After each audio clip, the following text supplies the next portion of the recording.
Andy, speculation, suggestion out of Munich that they're maybe not as confident as they were prior to the German Cup final. Is that good news for Chelsea? I think it's great news for Chelsea. I think the word to put to them is pressure. I think that applies to Bayern Munich more so now after being thumped in the German Cup final.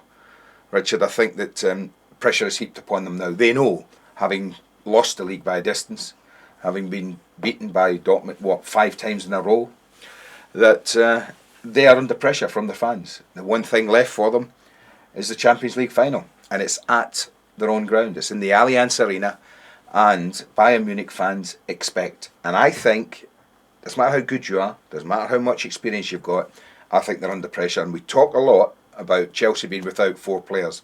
Remember, they're missing 3. 2 of their back 4 have gone, and a midfield player. So they're missing 3, and I think that they're not the best defensive side anyway, I don't think.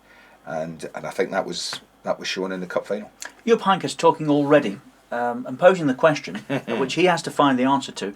If Barcelona couldn't beat Chelsea, how can we? They've got different tools, I think. And I think they have the tools to beat Chelsea. I think they play with such width, Richard. I think we talk about Ribéry and Robben. They're a threat to anybody. And obviously in the right back area, that's going to be a problem for Chelsea. Will it be Ferreira? Will it be Bosingwa? Be one of those 2 you have to imagine that will play there. Neither of them are the best defensive fullbacks that I've ever seen. So they'll be targeted, I think. So they have that natural width that Barcelona tend not to have unless their fullbacks are high up the pitch. What they also have is Mario Gomez, which is a big, powerful focal point of their attack. And if they want to cross it, then he can get headers in and he can damage teams. Barcelona could never do that. They don't have the tools to do it. They have to play through you to Messi and to all the tiny players that they have. They have a presence, a size. They have a Thomas Müller, 6 foot plus as well, who'll be arriving from midfield. I would imagine Müller will play. He'll be arriving from midfield to supplement that. So they have tools, I think, to really, really damage Chelsea. What tools do Chelsea have to damage them? He's got an interesting selection poser. We saw how against Barcelona he selected Juan Mata in the wide areas, and we know it didn't work. Mata was as ineffective in those 2 games as I've ever seen him this season. So I don't think he'll play him there. I think we'll find Juan Mata in one. He'll be in that little gap just behind, I think, Drogba. So who does he play on the wide areas? Ramirez is a massive loss, I think. He really is a big loss. He's had a fantastic season. His energy levels would have been hugely important. So who does he play? I think Kalou seems to be one that will get the nod.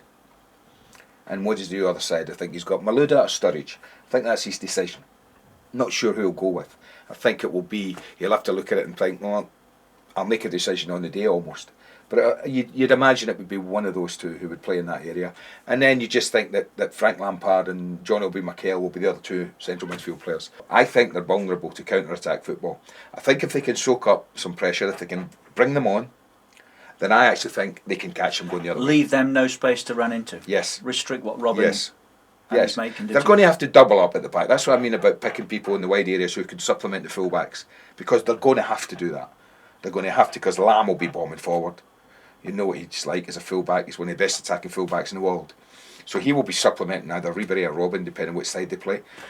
So it's important that the wide player on that side of the pitch for Chelsea gets back and helps the full-back. But then doing that, they also have to not forget that when they get it, they have to then make it count. And there may be a lot of the time when they don't have the ball, like Barcelona, but not as much, but like Barcelona, they may not have a lot of the ball. So when they do, it's vitally important that they play, I think they play quickly and get at the back 4, which I think is vulnerable, as soon as they can. Do you fancy them? Do you know what, Richard? I want them to win. I want them to win. I really do. Because it's a Premier League side, it's one of this country's teams. So I'd rather a British team win it than a German team. Of course I do. But I just think, as I felt with Man City all season, when the big games come along, they would find answers, and they did. I think they'll find an answer, Bayern Munich.